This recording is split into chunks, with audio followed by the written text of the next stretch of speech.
बिस्मिल्लाहिर्रहमानिर्रहीम। अस्सलाम वालेकुम नाज़रीन, यासिर वलीद स्पोर्ट्स मेनिया के साथ एक बार फिर आप तमाम देखने वालों की खिदमत में हाजिर है। सबसे पहले आप तमाम लोगों की चाहत, मोहब्बत, खुलूस का बेहद शुक्रिया जो आप कनेक्ट हैं, चैनल को सब्सक्राइब कर रहे हैं, कमेंट कर रहे हैं और अपनी राय का इजहार कर रहे हैं। नाज़रीन, जिस सफाकी से टिम साइफर्ट ने मोहम्मद आमिर के ओपनिंग स्पेल की पहली गेंद को लॉन्ग ऑन के ऊपर से 90 मीटर का हद तक अमेज छक्का रसीद किया, वो महज एक शॉट नहीं थी, एक पैगाम था जो ये कीवी टीम मुझ समेत अपनी नातजुर्बाकारी का ठट्ठा उड़ाने वालों को देना चाह रही थी। मोहम्मद आमिर ने ऑफ स्टंप के बाहर फुल लेंथ पर वो सुस्त रफ्तार लेग कटर फेंका जो अमूमन डेथ ओवर्स में उनका एक मुअस्सर हथियार रहा है, लेकिन यहां साइफर्ट ने उनकी लेंथ और प्लान को फौरन जान लिया और एक स्ट्रेटेजिक अंदाज में क्राउड के बीच उठा फेंका। कीवीज को एशियाई कंडीशंस में अपनी आखिरी सीरीज जीतते हुए 5 बरस हो चुके हैं। वो इस नो मूव कीवी स्क्वाड से ऐसे मुकाबले की तवक्को किसी ने ना की थी, मगर यहां साइफर्ट अज़्म कर रहे थे कि वो इस नौजवान टीम के हमरा तारीख रकम करने का मौका जाया नहीं करेंगे। मोहम्मद आमिर का पहला ओवर पाकिस्तान को 15 रन में पड़ा और पाकिस्तान दूसरी बार इस मैच से बाहर जाता दिखाई दिया।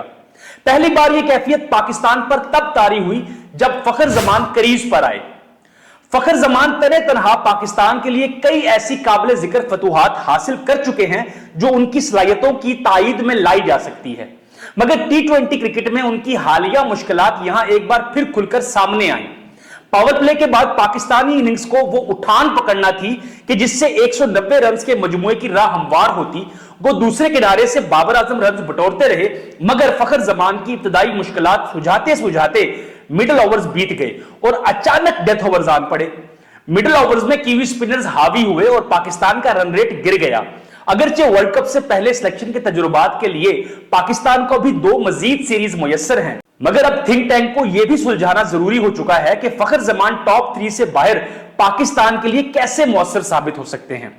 यहां मिडिल ओवर्स के बोझ तले दबकर पाकिस्तान उस मजमुए से दूर रह गया जो वाज़े बर्तरी की दलील होता, लेकिन बाबर आजम को ऐसे बॉलिंग वसाइल मुयस्सर थे जो पाकिस्तान को मैच में वापस ला सकते थे और उन्होंने अपने वसाइल का खूब इस्तेमाल किया। उसामा मीर का पहला ओवर आते ही कीवीज इनिंग्स पिछले कदमों पर जा गिरी। इमाद वसीम और शादाब के ओवर्स ने हदफ की जानिब फलांगते कीवीज को बिल्कुल दीवार से लगा दिया। अगरचे पेस से सामना होते ही कीवी मिडिल ऑर्डर ने फिर से अंगड़ाई लेकर मैच में अपनी हैसियत जताने की कोशिश की, मगर शाहीन शाह अफरीदी अपने बेस्ट पर उतर आए और एक ही ओवर में सारी कहानी समेट कर रख दी। अगरचे इसके बाद अब्बास अफरीदी के आखिरी ओवर की पहली गेंद पर पाकिस्तानी शायकीन को एक और हिचकोला 6 की सूरत में आया, मगर तब तक कीवी इनिंग्स अपना इस कदर खसारा कर चुकी थी कि वहां से मैच में वापसी नामुमकिन थी। पाकिस्तान के लिए खुशाइंद बात है कि इस कदर वसी पैमाने पर तजुर्बात करने के बावजूद सीरीज हाथ से नहीं गई और एक ही मैच में पाकिस्तान के मौजूदा और साबका कप्तान का यके बाद दीगरे बैटिंग और बॉलिंग में बेहतरीन परफॉर्मेंस दिखाना भी हौसला अफजा है कि पिछले महीने के बिटर इंसिडेंट्स के बाद यह टीम अपने नए किरदारों से कुछ हम आहंग हो रही है।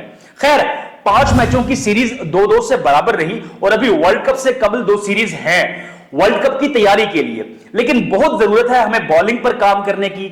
आमिर का वो रिदम नहीं है जो हम उनसे एक्सपेक्ट करते हैं। मेरे ख्याल में डोमेस्टिक क्रिकेट किसी भी प्लेयर को जांचने का सबसे अच्छा जरिया है।